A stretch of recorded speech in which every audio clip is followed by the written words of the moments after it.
Good afternoon, Dr. Naik. My name's Izzy Westbury. I'm the secretary here at the Oxford Union.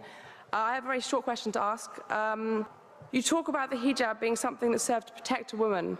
Surely it's extremely patronizing and degrading to prevent a woman from making that decision for herself. How could you answer that? What's the question, sister? I said, in your speech, you talk about the hijab being something that serves to protect a woman. But how is it not extremely patronizing and degrading in not allowing the woman to make that decision herself?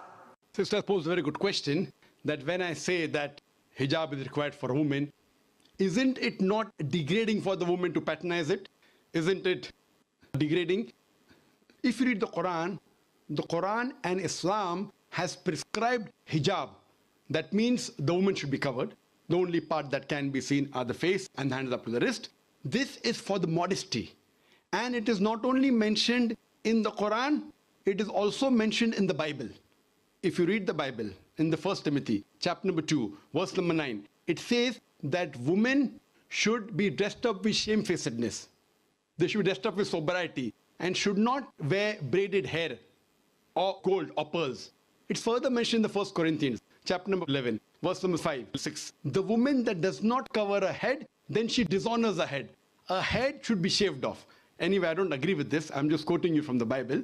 Same way, if you go to the Vedas, it says that the woman should cover the head. So all the religious scriptures, they talk about the woman covering their head. It is for modesty.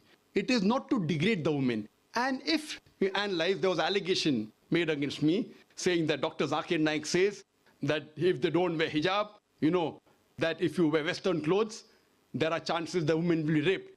It is a misquotation again. What I said, that if women wear revealing clothes, they have more chances of being raped. What I was doing, the same newspaper, Sunday Times, which spoke against me 1 year before, on the March of 9th, 2009, Sunday Times carried an article. In Britain, 1 out of 7 feel that the women who wear sexy revealing clothes, she should be hit. I'm sorry, I don't agree with it.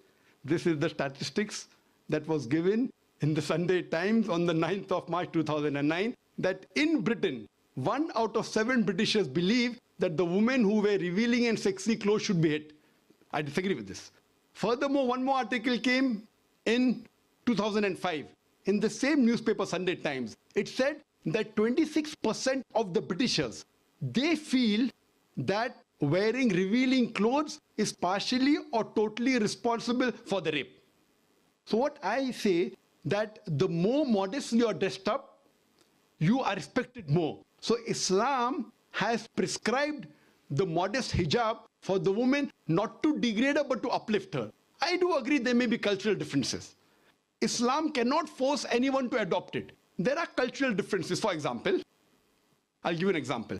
That some societies, what they feel, that even looking at a woman is immodest. Some societies feel looking is no problem, but touching a woman is immodest. Some of the societies feel shaking hand is no problem. Some societies feel kissing no problem. Some societies feel doing anything as long as both agree is no problem. Different societies and different cultures have got different rules and regulations. When I went to America, while I was giving a talk, one of the Americans told me, "You Eastern women, you're immodest." I was shocked. So I said, "Why do you call the Eastern woman immodest?"